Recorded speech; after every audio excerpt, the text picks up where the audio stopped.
All right, so welcome everyone to Elbow Lake Environmental Education Center's second virtual public outreach event of 2021. We are very excited to have you all with us this evening for our event on new ways of non-invasively monitoring Canada's polar bear populations with Kristen Hayward from Queen's University. We will be continuing to host these events in the upcoming months, so please stay tuned on Elbow Lake Environmental Education Center's website and social media. We also invite you to check out the recordings of our past events, which can be found on the official QUBS YouTube channel. My name is Lindsay Ray, and I am one of the outreach and teaching interns at the Queen's University Biological Station. Myself, along with Sabrina Razna, the other outreach and teaching intern, and Emily Verhoek, the outreach and teaching coordinator, will be facilitating this event tonight. We are so thankful to have you all with us here tonight, and if you wish, please type your name and where you're zooming in from into the chat box, as we would love to know if you're comfortable with sharing. We do ask that you please keep your audio and video turned off throughout the webinar and type your questions into the chat box, which is located at the bottom of the Zoom screen. And you can send your questions to either everyone or you can send them to myself if you wish to keep them more anonymous. And once again, my name is Lindsay Ray. We will be monitoring the chat box throughout the presentation, and we will also have time for a Q&A. Please note that we will be recording this webinar and it will be available after this presentation on the QUBS YouTube channel in case you need to leave early or wish to share it with your networks.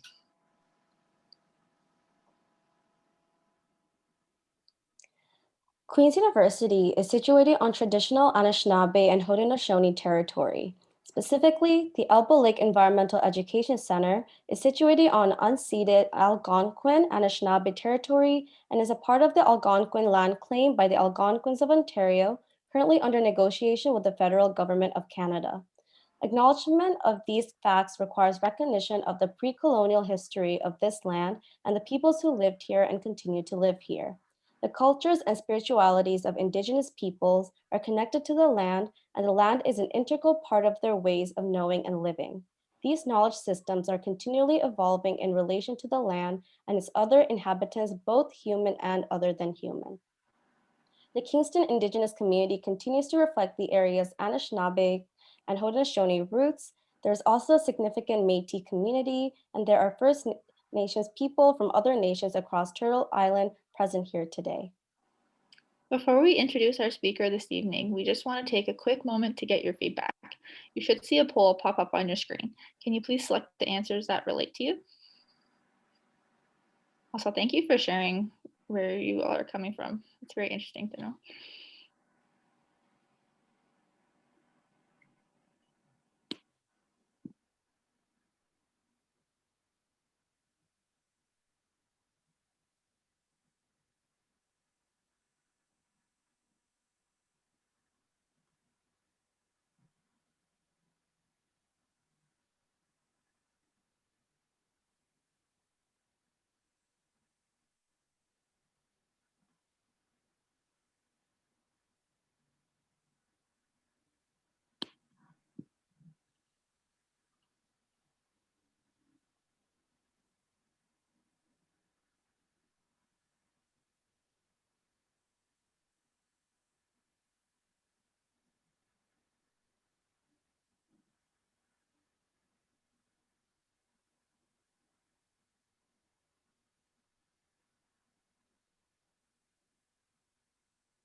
It looks like we have almost a 50-50 split of people who have attended our events before and those who haven't.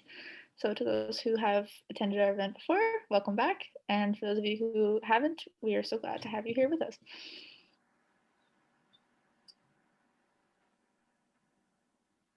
And it looks like most of our interest came from Facebook and email.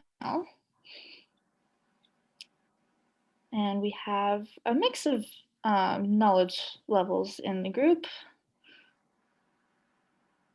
Pretty good split between no knowledge, some basic knowledge, and a solid background. And most of our audience is made up of adults, but we do have some families and children joining us. So thank you for providing those insights.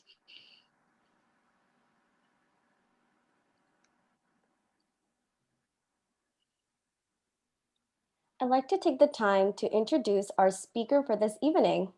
Kristen Hayward is a second-year master's in biology student at Queen's University. She is originally from Brockville, Ontario, only 45 minutes away from Kingston, and has grown up camping and swimming in the lakes of the Frontenac Arch.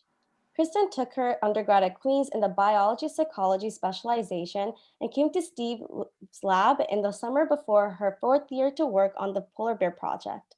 From there, she pursued her undergraduate thesis on the project and fell in love with the project so much that she decided to come back for her master's. Her current work is NSERC funded and focuses on development of non-invasive monitoring methods for Canadian polar bears. Kristen, we really appreciate you joining us tonight, and I'll pass it along to you now. Hi everyone, I'm so excited that you could join today, and I'm really excited to talk about polar bears. I'm going to share my screen, so hopefully this works. Okay, everyone can see that okay? Awesome. So this is my first time giving like an outreach type talk. I may stumble a little bit with my words, but bear with me. That was a polar bear pun. I'm just gonna move on. But anyways, so I'm going to talk about the BEARWATCH project as a whole, which is a collaborative effort between Northern communities and governments, as well as scientists, and it's headed by QUBS' own Stephen Lougheed. So I am taking more of a general approach to it, talking about the project as a whole, focusing a bit on the aspects of the project that I'm more specialized in, which would be my project.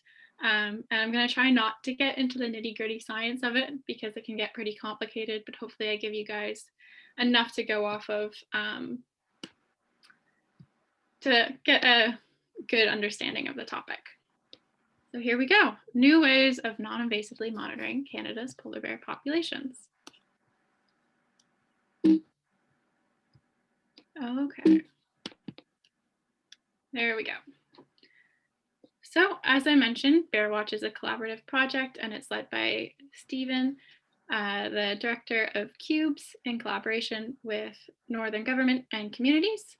And I just wanted to take this moment here before I start to talk about our project specifically to talk about how much citizen science at any level is valued and appreciated. So I know that there may be some of you tuning in from around Kingston that is familiar with QUBS and the work that QUBS does, and may be interested in the research or if even participated in some way. And I just wanted to place emphasis on the fact that science and citizen collaboration is really important. And BEARWATCH in particular, we wouldn't be where we are if it wasn't for the communities really pushing for something like this. Yeah, so I just wanted to take that note. Okay, so before I get into what the project is, I want to give a bit of background and some context that you might need to understand why there's a need for the project. So I'm sure as we're all aware that human-driven climate change is causing significant changes to the world's ecosystems. And here we're showing that there's decreasing coverage of Arctic sea ice as the ice-free season over the polar cap becomes longer and longer. So such incredible environmental changes are predicted to alter species distributions and have significant consequences for different interactions within the Arctic, but as we know, across the world as well. So Arctic wildlife in particular are being impacted by climate change and the associated rapid loss of sea ice. And here is just a few of the ways that we think that climate change will be impacting the Arctic. So we're going to see a dramatic change in the physical environment. So as I already mentioned, the loss of sea ice, and then we're also going to see a northern shift in the tree line. So as the Arctic gets warmer, we're going to see that more and more trees can grow further and further up north.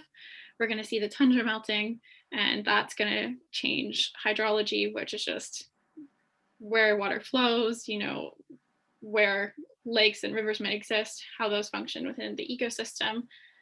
It's going to shift distributions of prey and predators. So as you might be aware, there's a overlap now between some of Canada's bear species, but that isn't just specific to polar bears. We're going to see a lot more species moving up. We're going to see a lot more species moving down, and that's going to change how they interact.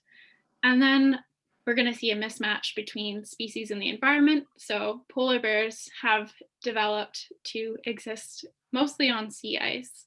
As that decreases, and there's less Arctic sea ice available for them to hunt and for them to mate, we're going to start to see a mismatch between where they used to be or where they are in the environment and what they have evolved to live in.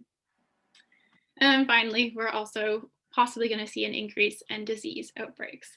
And all of this is going to contribute to potentially population decline, a failure for species to adapt to their new environments, and quite possibly some extinction events. So one thing I wanted to ask you guys before we get started here, you can just type in the chat, is how could studying polar bears teach us about the Arctic? So we study bears, one, because they're very cool animals, but two, because we can learn a lot. When we learn a lot about them, we can learn a lot about their environment as well. So if anyone has any ideas of why this is so, you can put it in the chat. If not, I'll move ahead and give you the answer, but I was hoping to hear from you guys first.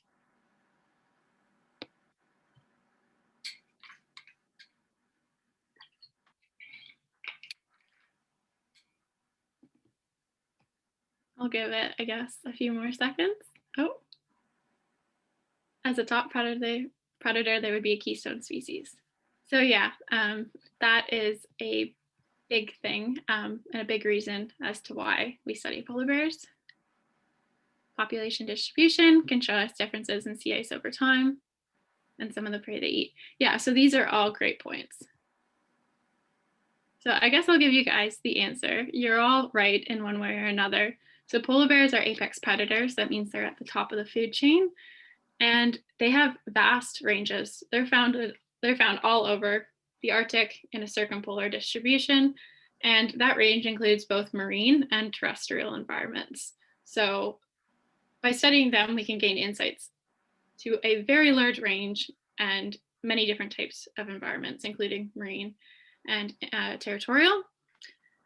And yeah, for all the reasons that you guys mentioned, they're an important sentinel for total Arctic ecosystem health in the face of a changing Arctic. So due to their reliance on Arctic sea ice for movement, recruitment, and feeding, they are expected to experience limitations in range, mating, and prey availability.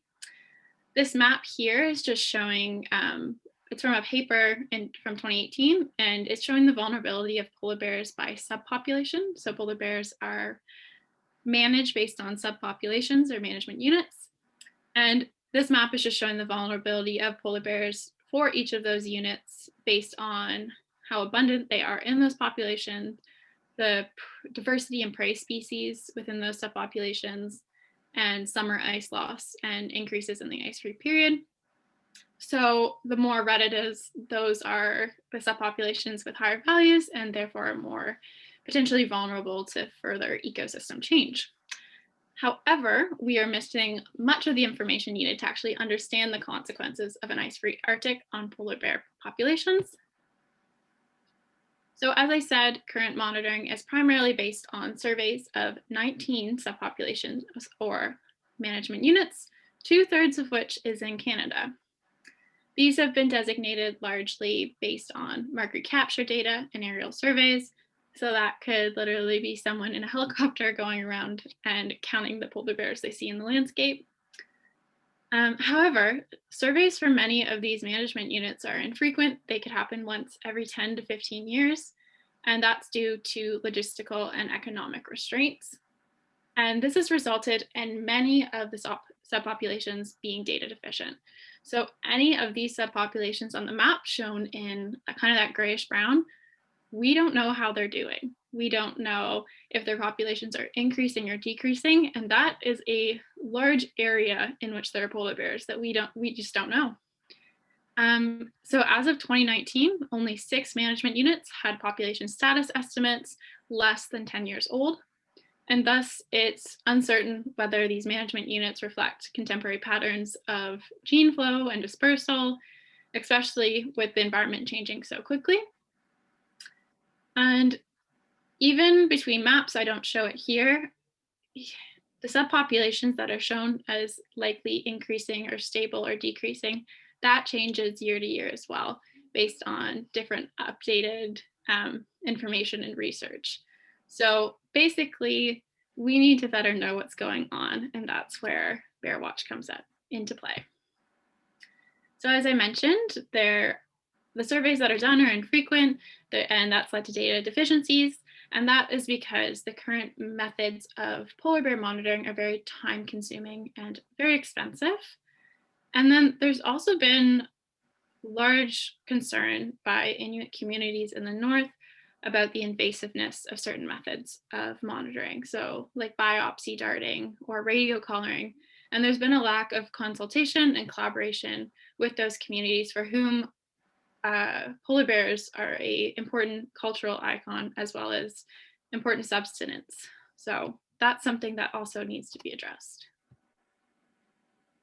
So we need a polar bear monitoring program that is continuous. So something where we can continually monitor the bear populations, not only to get an idea of how they're doing right now, but an idea of how they're doing in 5 years and 10 years, something that we can keep looking back to see what trends are happening.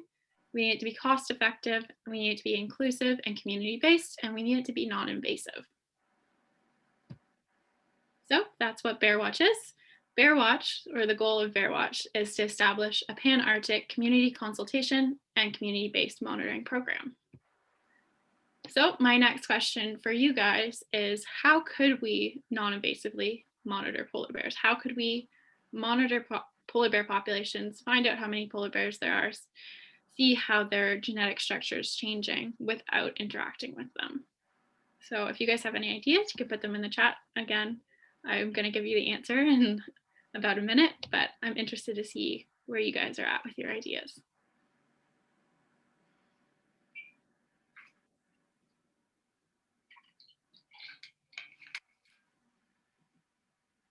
Camera trails, yep, that's an option. Any other ideas? Fecal samples? So yeah, traditional ecological knowledge.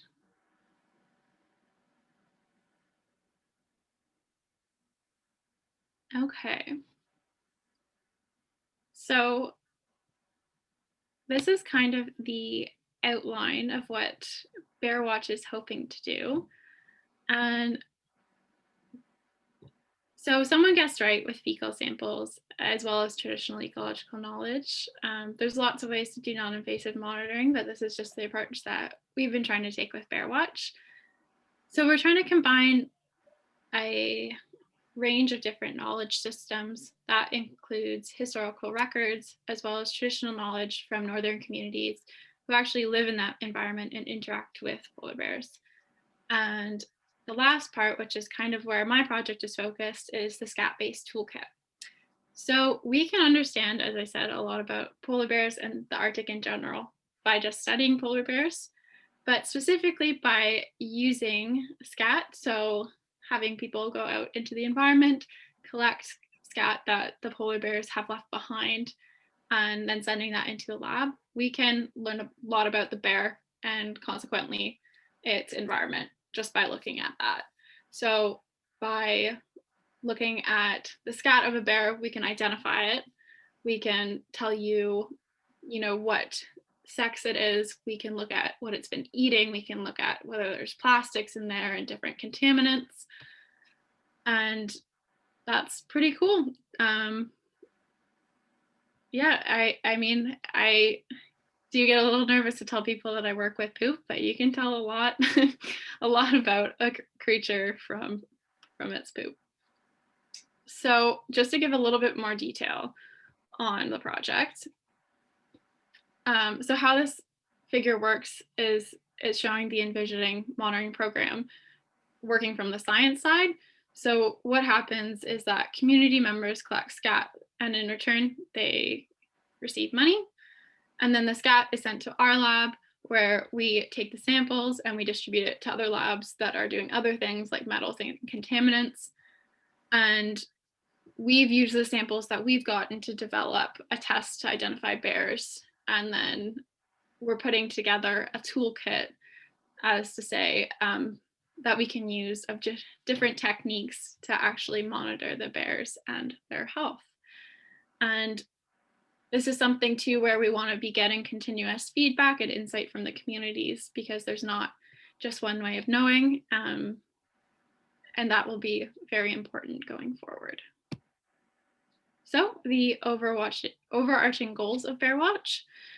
One of our first goals was to establish a baseline data for the populations, because as I said, we don't really know what's going on. So first we need to collect data, see how the bears are doing, and then once we have that data, we can continually monitor and refer back to that to see how polar bears are changing and responding to their environment. And then the other big goal that I've already very much alluded to was to contribute to a community-based monitoring program that provides inputs into polar bear management, and as well also provides economic and social benefits to northern communities. And I just want to take a minute again to acknowledge that there's a lot of people that work on this project. Here I just show a few of them that I've worked with closely throughout the project. I'm going to touch on some of their projects later on in the presentation. But yeah, let's get down to the first goal. So the first thing we did was establish the baseline data, and we had tons and tons of mussel samples from the Nunavut and Northwest Territories governments. They had provided these to us, and they were samples that were harvested in, I guess, as part of the quota by Inuit hunters between 2008 and 2014. So we started with about 528 individual bears, and they covered about 12 of the 13 subpopulations. And then I just wanted to give a little background here on how we can get that genetic information from a bear. So we work with something called snips. I'm not gonna get into the long word because I feel like no one will remember it anyway. But snips are just the idea that you can take an organism's DNA and you can take a really small unit of that. And in this case, those units are represented by letters. So if you look at that small unit within an organism, you can say, okay, does it look like this or does it look like this? And then you can do that at lots of locations in the organism's genome. And you can add those all up. And that kind of contributes to what some of us refer to as like a barcode. So if I look at this spot in bear number 1, it could be this or this. If I look at that same spot in bear number 2, it could be the same or it could be different. And that doesn't say so much, but if you look at tons and tons of spots across the genome and add those up, you start to see the differences between the bears in their genetics, and that's how we can identify them. Trying to keep it simple without making it too complicated, but hopefully that gives you guys enough background to kind of understand what we're getting at. And just in terms of baseline results, this is from a paper we recently published. And the main findings from this is that we found 3 genetic clusters of bears, and these didn't really correspond to the subpopulations or management units that are used for management. And the levels of genetic diversity that we saw between the subpopulations wasn't very large. So this is kind of the baseline data that we wanted to start with, and then we're going to continuously update as we get more information. So as I said, we can get a lot of information from a bear from its scat. And again, there's a lot of benefits to this. Non-invasive sampling is cheaper, it's less time consuming, and we can get a lot of information that we can't get from mussel samples per se. However, there's a lot of challenges to this. Big one being that the DNA from scat samples is very highly degraded. So when we collect a scat sample from the Arctic, we don't know how long it's been sitting out there. It could have been out there for days. And all that time that it's sitting out there in the environment, the DNA is breaking down, and that makes it a lot harder to work with. We're also getting contamination from other species. So it's a benefit that we're getting, DNA from diet to understand the diet of a polar bear, but then that also makes it a bit harder to detangle the polar bear DNA from the DNA of things it's been eating or bacteria and different things that could just show up. So that's something we needed to consider when working with it. And for these two reasons, it made quantification, so just figuring out how much polar bear DNA was in a scat sample, very difficult. And thus also finding that genetic identification for the bear, very difficult. And this was something that we needed to address. So that's actually where my first data chapter for my master's comes into play. The first goal of my project was to develop and apply a test to Canadian polar bears that would allow us to identify them and assess population structure. So under this, that kind of had three main goals. Really, I had to develop the test and test it with non-invasive samples. And the test that we decided to go with was one called GT-seq. This was just a novel approach to genotyping, so finding the genetic ID of bears, and it's been shown to accommodate degraded DNA and to be very efficient, so you can do it with hundreds to thousands of samples at a relatively cheap price. And how this works is that instead of using tons and tons and tons and tons of those snips that I mentioned to get a good idea of who the bear is and the population structure of bears, we can use a smaller one that is representative and more informative. So why use a lot of snips when you can use a few if you can get the same information from a few? So once we develop the test, we also need to assess the practicality of using it with non-invasive samples. So we need to validate the test and make sure it works with non-invasively collected scat. And then the final thing that I wanted to do for my first data chapter was to apply that to the degraded samples to actually get a better understanding of the population structure. So again, first step is develop. Second step is say, does this work with fecal samples? Third step is, okay, we're going to use the information that we got from fecal samples to contribute to our understanding of polar bear substructure. So just briefly, this is me holding a seal claw that came out of a polar bear on the side. That was a sample that we did have come in. But to develop the test or the assay that I was using in my first data chapter, we had to go through and select about 300 to 500 genetic markers that would be representative of bears and that we could use to identify them. From that, we extracted genetic sequencings from a reference genome, so a polar bear genome that's available online. And then we designed what's called primer pairs, which is just basically a way for us to go in to the DNA sequence attached to it and get the ID for the bear at that site. And then what we did was we went through, ran this test in a bunch of different versions and optimize it so that it would work really well, or as well as it could with fecal samples. And then to actually validate the assay and show that it worked, we had a few different types of samples to work with. So one that we had was paired muscle and colon collected feces. So this was a case where we got sent sets that included liver samples, fat samples, a colon, and muscle, all from the same bear. So that would be hunters gone out and capture that bear for as part of the yearly quota, and then they've subsampled these different parts of the bear and sent it back to us.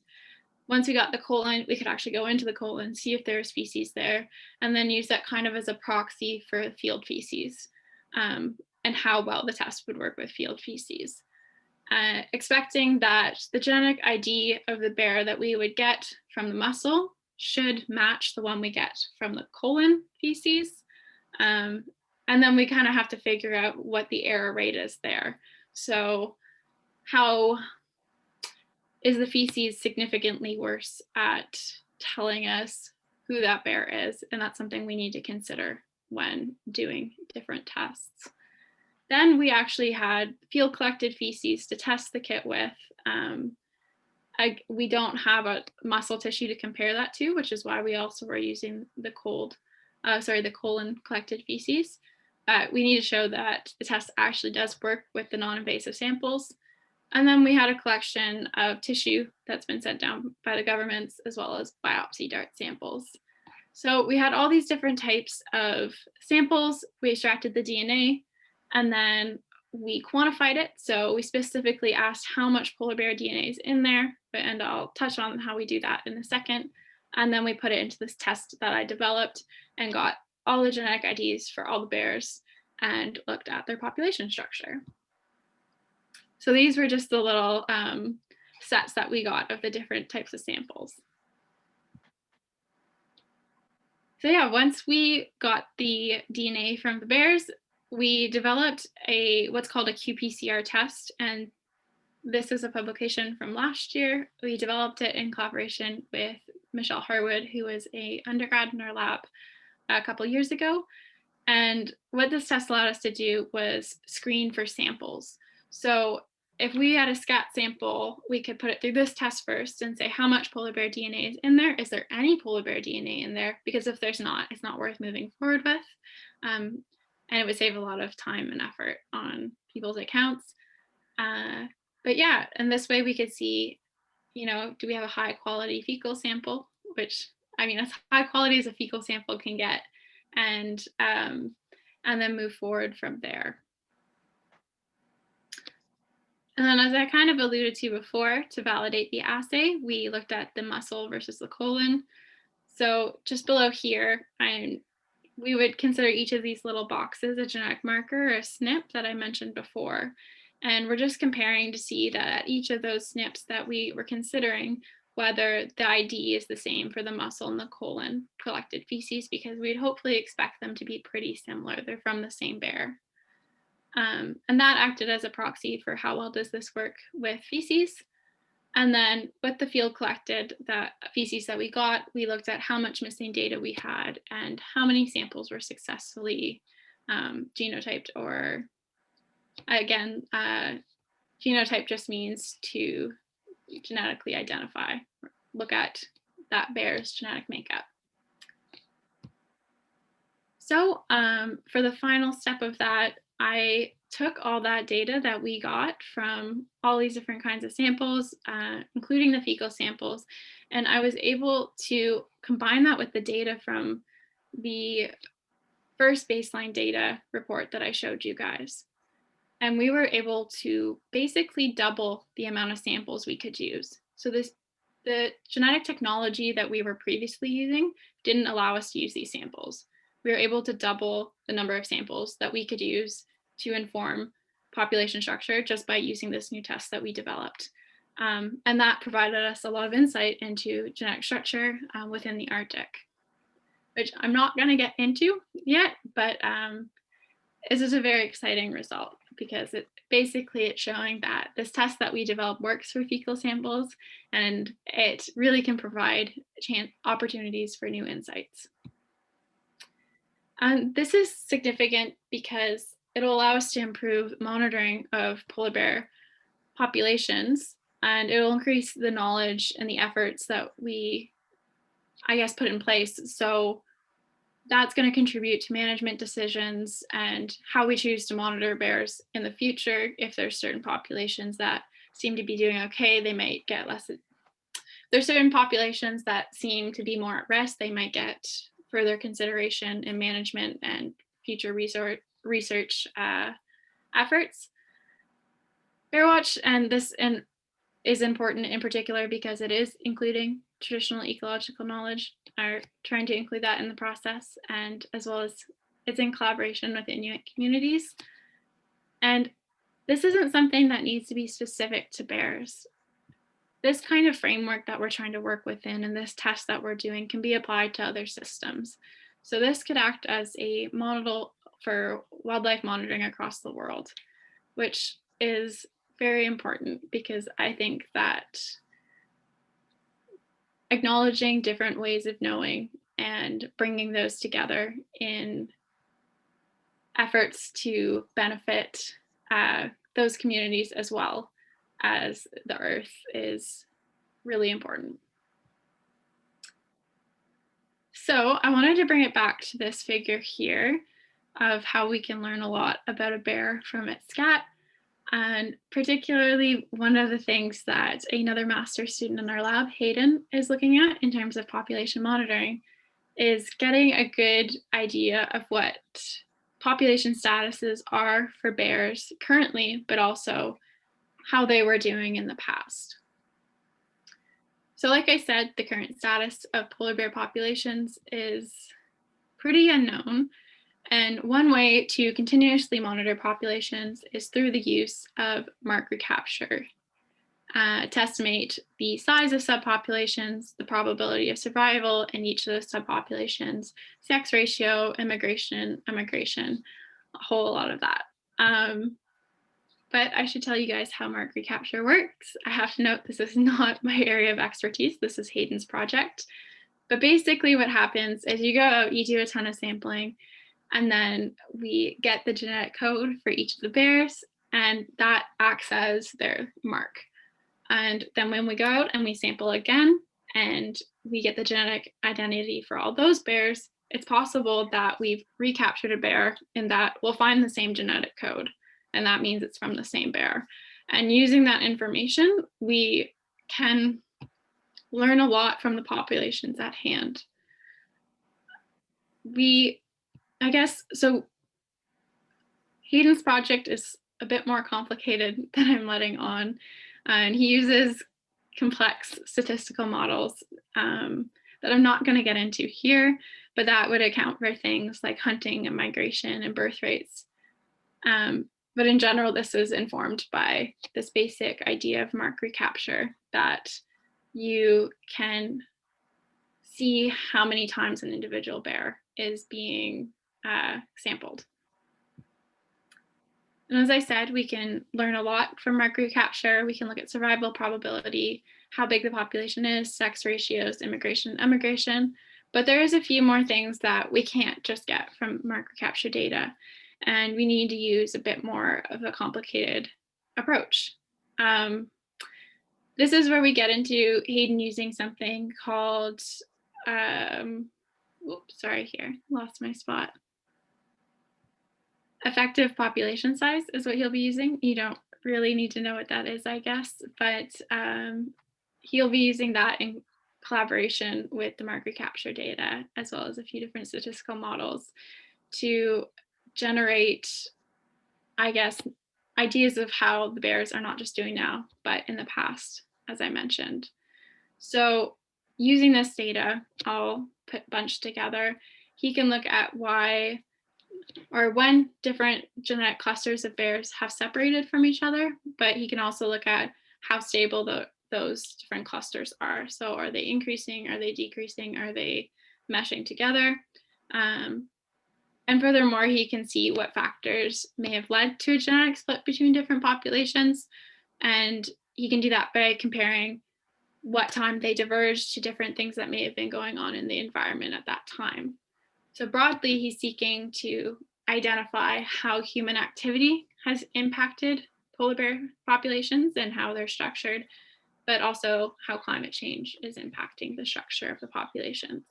And ultimately, in the long run, that is going to contribute to our monitoring program that will detect changes in population sizes and structure and stability in real time. I hope I didn't butcher that, Hayden.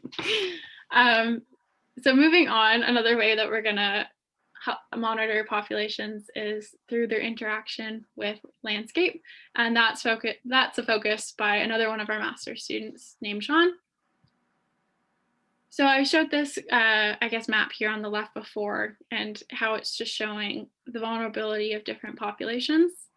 And it is partially based off of sea ice extent and sea ice declines. And this is me just alluding to, again, that the rapid rate of decline in Arctic sea ice is having an immediate effect on Arctic organisms. So the polar bear in particular, as I mentioned, is highly sensitive to changes in Arctic sea ice due to its dependence on it for foraging and movement. And for Sean's project, he's hypothesizing that the variation in sea ice extent influences the broad scale genetic structure of the populations. So where ice is, how thick it is, stuff like that is going to contribute to how many subpopulations we see and why we see the subpopulations we see. And he's also predicting that historically, various aspects of Arctic landscapes have shaped contemporary spatial genetic structure. So things that have happened in the past, just not the current state of the sea ice, how it's changed in the past, it can be detected in how bears are presenting in this moment, how their population structure looks in this moment. And his research will be the first to study the impacts of specific landscape factors on polar bear genetic structure, which is pretty cool. And I guess another way that we'll be looking at population monitoring is through sex bias dispersal, which this is my second data chapter for my project. I'm Kristen, that's me. I'm just going to briefly give an overview here. I know a little bit more about this because this is my project, but sex bias dispersal as a definition is basically the idea that males and females in a population might move around at different rates, or I guess at different intensities.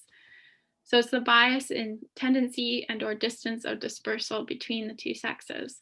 And this is pretty widespread in mammals. A lot of the time we'll see males traveling a lot further distances and a lot more often than females. In birds, it's the opposite way around. We often see female birds traveling a lot further. But there's a lot of different things that contribute to this, and all these different factors interact.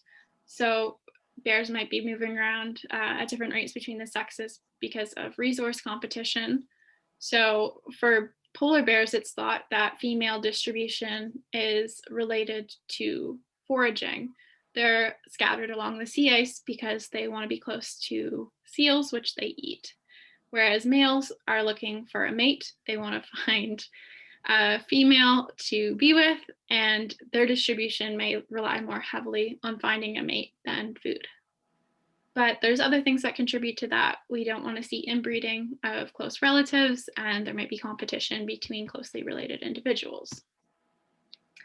So just in general, this phenomenon is pretty poorly recorded in bears in general, not even polar bears specifically. And it needs to be confirmed whether it exists and how it exists, how this interacts with the genetic structure of polar bears. And that's what my project will be doing. So polar bears are sexually dimorphic. We see bears being about male bears being about 2 times larger than female bears. And as I mentioned, the distributions seem to be dictated by different things. One population has been looked at for differences in behavior between the sexes, and what that has shown is that we can have multiple paternity.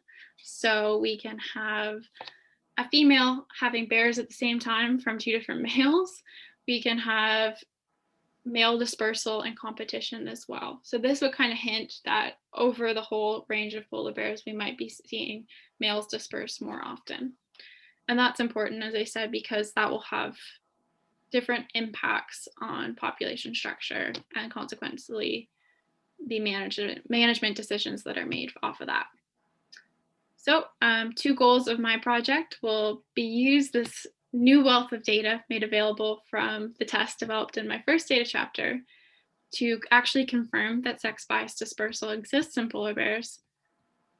And then secondly, I want to look at the patterns of sex bias dispersal within different subpopulations. So our idea here is that in subpopulations where there's lots of bears closer together in space, not like 2 bears are right beside each other, but there's a higher density of bears within that space, maybe males won't have to disperse as far to find a female to mate with. Whereas in subpopulations with lower densities, a male might have to go further for longer periods of time to actually find a mate to mate with. So this could reflect differences in patterns of sex bias dispersal and again, impact population structure. And I'm not going to get into the details of that because I think it's already getting a bit complicated, but that's what I'll be looking at. And then finally, to get to health monitoring, M. Landon is a master's student in our lab, and this is the focus of her project. She's specifically looking at changes in diet over time and space. So again, the test from my first data chapter is the foundation of a toolkit that will allow us to look at patterns and trends across a lot of different things. And once we can identify an individual bear with the test, we can gather a lot of other information from that bear that's relevant to both bear health and northern communities. And the first of these is diet. So one last question for you guys. What do polar bears eat? What kind of things do you think polar bears eat?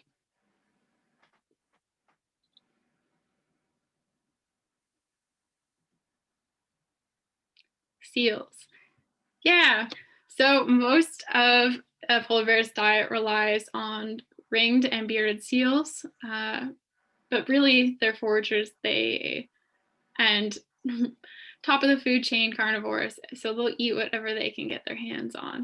So they eat seals because they're lipid rich, and they need a lot of fat to survive, but they'll also hunt belugas, narwhals, coastal birds, walrus, washed up or harvested bowhead whales. They'll prey on caribous, they'll forage for different plants, and they'll eat, I think I saw someone say berries in there, so they'll do that. They'll have kelp, various grasses.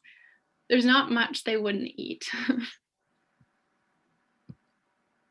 So what Em is doing for her project is developing a method called DNA barcode, metabarcoding, and that will allow her to identify the different species of plants and animals that a bear has recently consumed. And if we recapture the same bear at different times, which I talked about with regards to Hayden's project, we can look at changes in diet over time. And we can also compare diets among the different subpopulations and regions in the Arctic. For this test, she was hoping to have about 400 feces samples tested, with some of them coming as late as from the 1990s in Nunavut.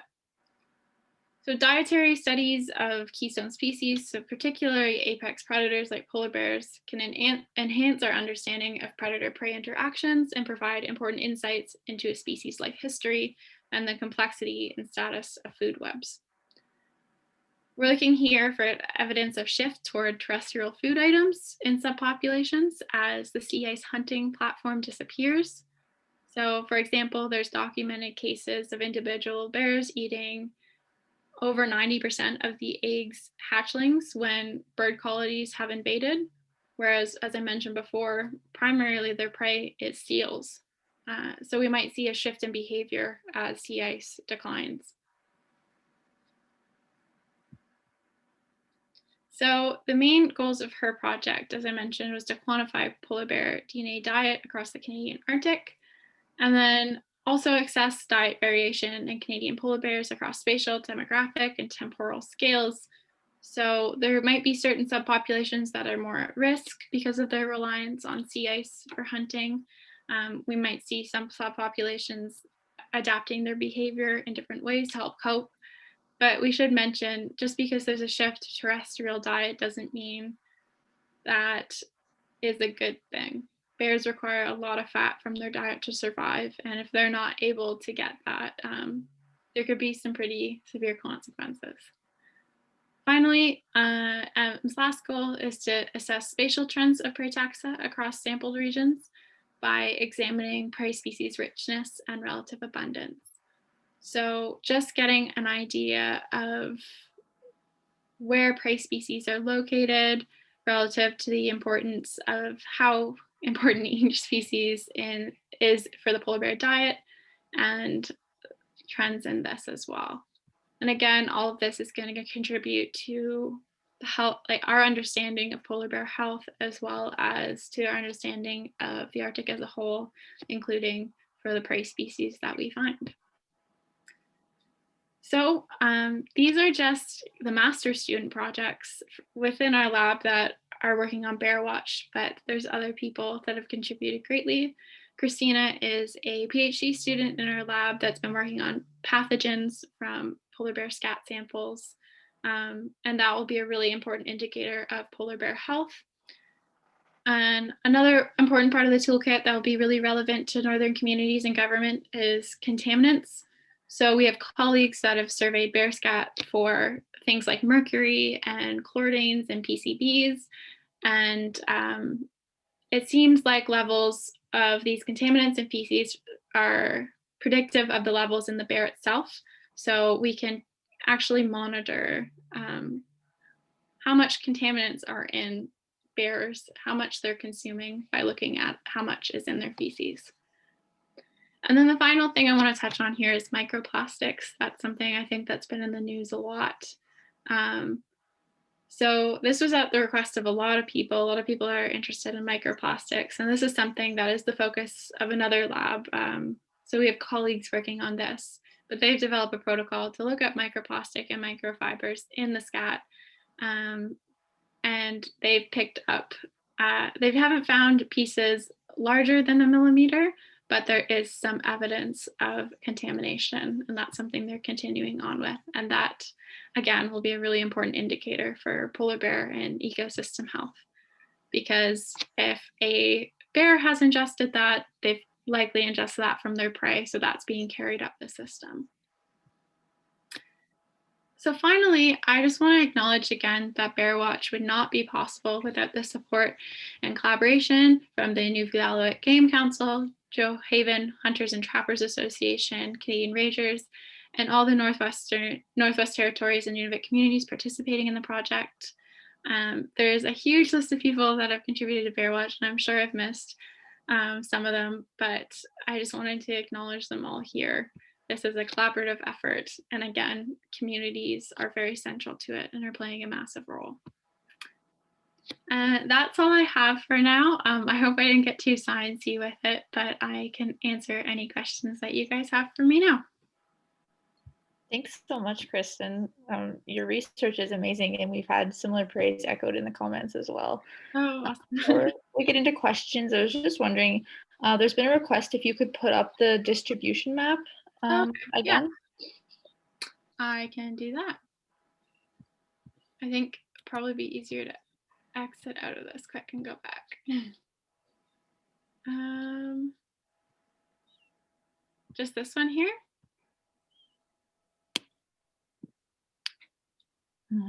I'm not sure. I think this is the one.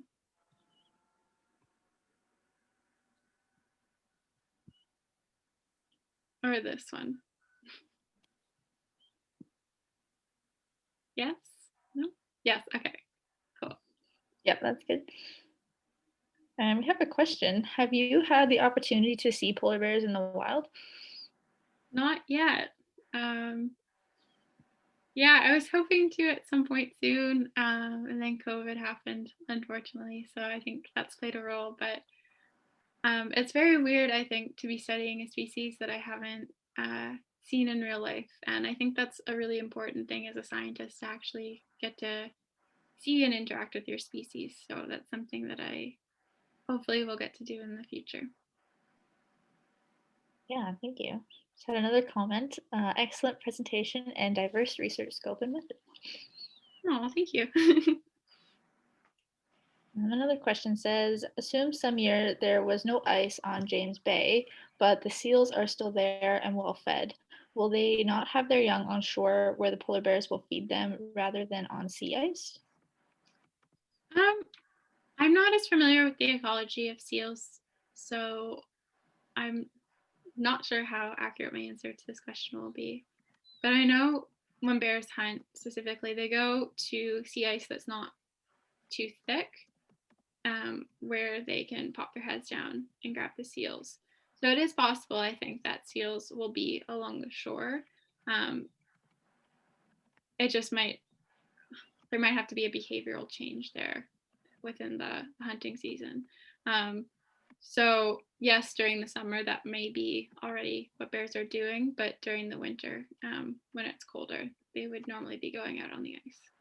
Don't know if I fully answered the question there, but we would think that if they're not having that ice to hunt and mate on, that we would see some consequences, especially because some of the different subpopulations are actually connected by the ice and the bears travel across it.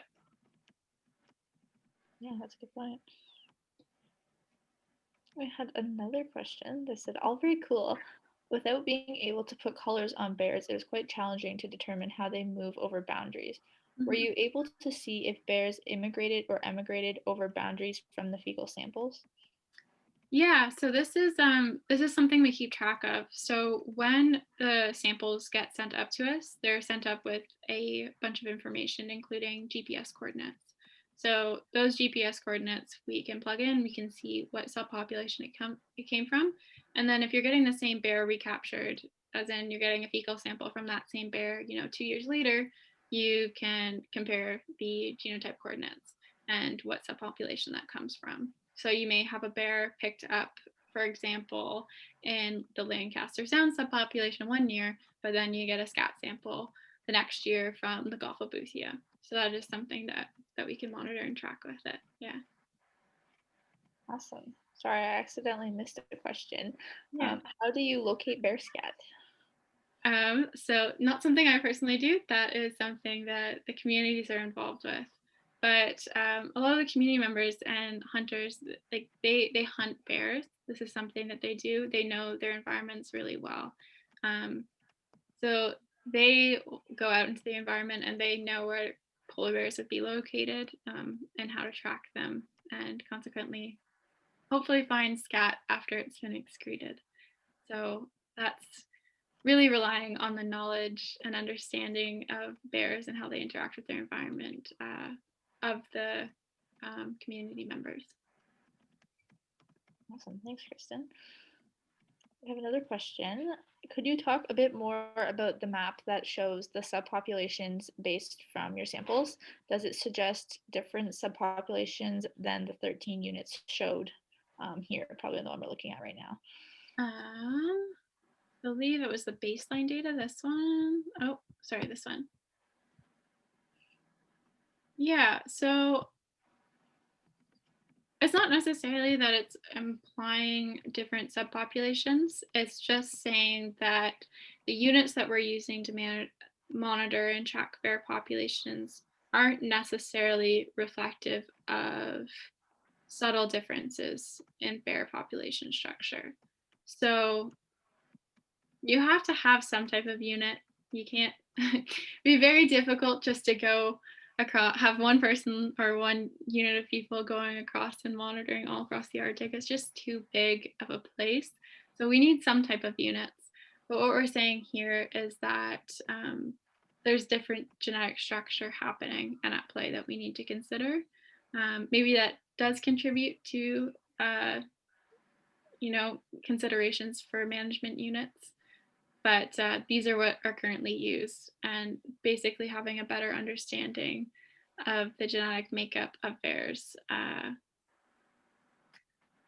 I guess it's just something that we need to consider when we're monitoring.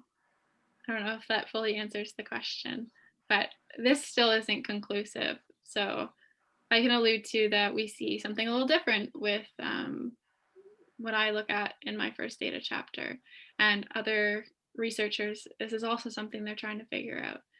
So again, we're just trying to get a clearer resolution, and just because we're seeing this is more of a broad scale genetic structure, we see here three large main genetic clusters. There is more subtle genetic differentiation between different populations within that. Awesome. These are really great questions, everyone. So another question is asking, I'll start off by saying there are so many linkages between different climate-related aspects, such as ice flows for seals, movements of whales, what land-based plants and animals are used. So this is a question here. Will changing snow amounts influence winter survival and birthing sites? And will Aboriginal hunters change their location and techniques? Yeah, that's a good question. I guess, can you repeat the last part of that just so I make sure Yeah. I'm understanding? So I think the final question there was, will Aboriginal hunters change their location and techniques, I think, Mhm. between climate-related aspects and what land-based plants and animals are used. That's my understanding of it, but please Okay. correct me if I'm wrong. Yeah. So, I mean, I can't speak to what hunters will do, as I'm not one. But right now, kind of the samples, I think, for any kind of polar bear monitoring that we get are biased towards their near communities, um, just because there's certain locations that are more remote and more difficult to get to. Um, so, yeah, I mean, if we're looking within these subpopulations and where the bears are located is changing. If bears are moving more northward, are they moving to where there's existing sea ice, anything like that, we might see a change, I would expect, in hunting approaches as well. But again, I can't specifically speak to that. The technique we're trying to implement right now is the scat surveys, but that's something that might need to be addressed and thought about in the future. Awesome. How are your results being shared with communities, the territorial governments, and wildlife management boards? So this is something where Steve goes to a lot of meetings and those are included in those meetings. So reporting back the results to the communities that are involved and the governments, and as you said, like the management boards, as well as they're communicated through when we publish the results. But I mean, an important thing here is that there's been a growing distrust for a long time.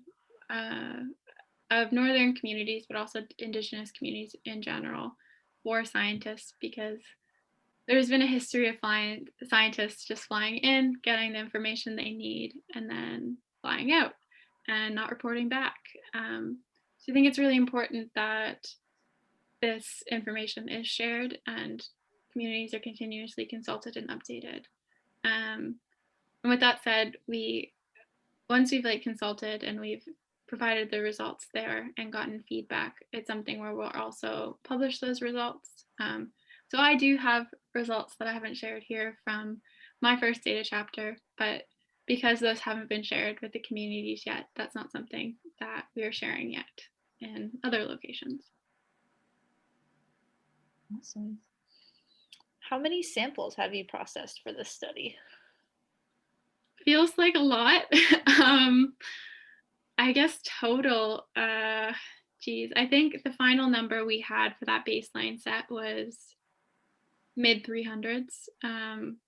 But that was with, so as I mentioned before, we're trying to use like a small number of snips or as few snips as we need to identify a bear and actually understand population structure.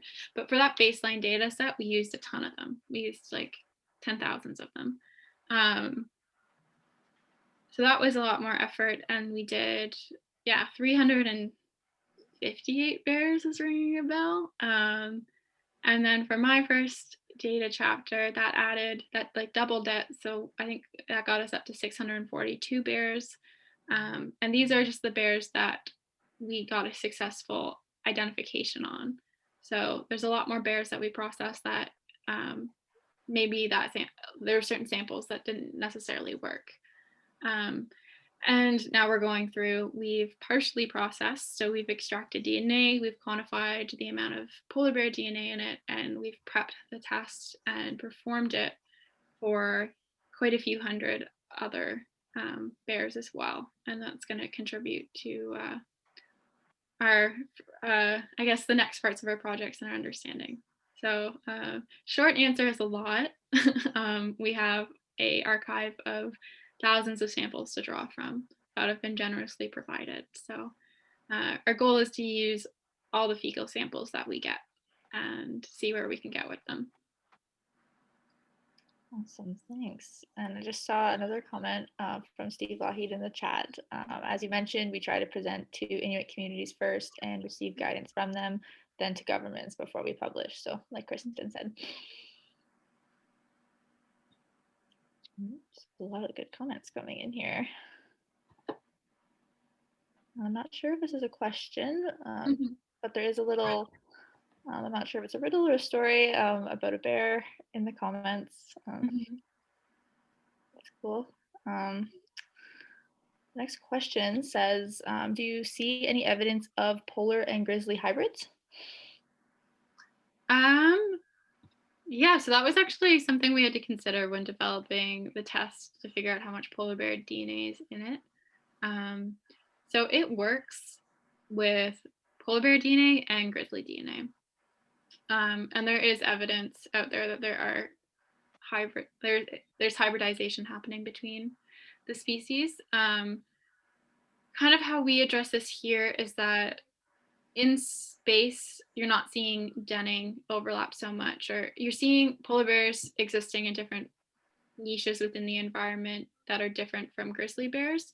So when hunters are going out or community members are going out and they're collecting scat, they're collecting it for polar bears because that's what we're focused on. And if it did appear to be a hybrid, I guess that's something that would be noted in the package that comes down.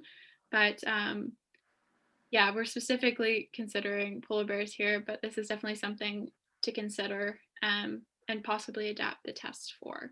Right now, we're focused on polar bears and their population structure, but as predicted by environmental changes, we might see increasing hybridization between the species. Sounds good.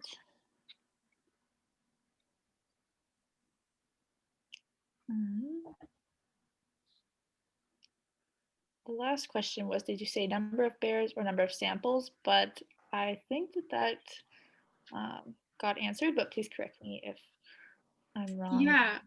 So when I give, I guess, a sample size, that has been with the duplicates removed. So we do see recaptures. Um, but when we present a sample size, it's the number of individual bears. Gotcha. Okay, they got their answer. Perfect. Awesome. I believe that's all I have in the chat right now. Okay. I don't think I missed anything. Please let me know if I missed your question.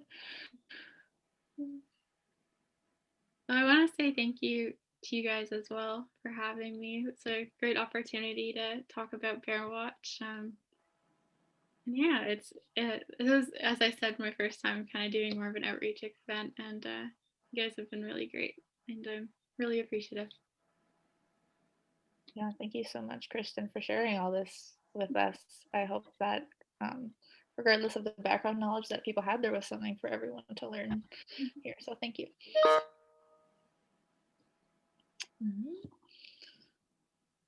I don't see any more questions, but there are a lot of positive comments in the chat. Awesome. Yes, thank you everyone for coming out and hearing about polar bears as well. And we do have a final slide just before we go.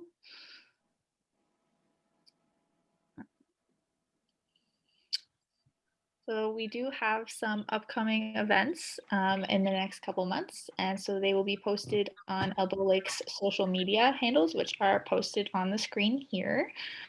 And I think we have an exit survey as well.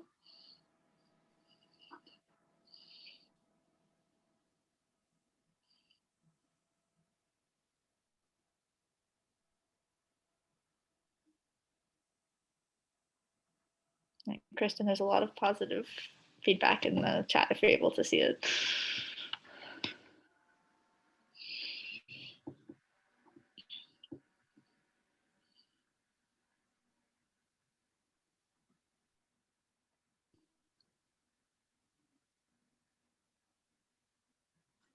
Just want to say thanks to everyone as I see people are heading out, and thank you for your survey responses as well. They will help us with future programs. And if you're interested in watching this again, or if you missed part of it, the recording will be posted on the QUBS YouTube channel in the next couple days or so.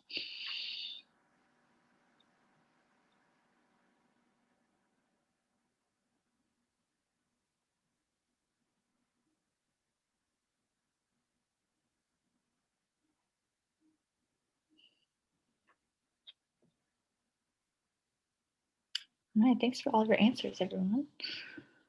I think that's all from us, and we appreciate you all coming.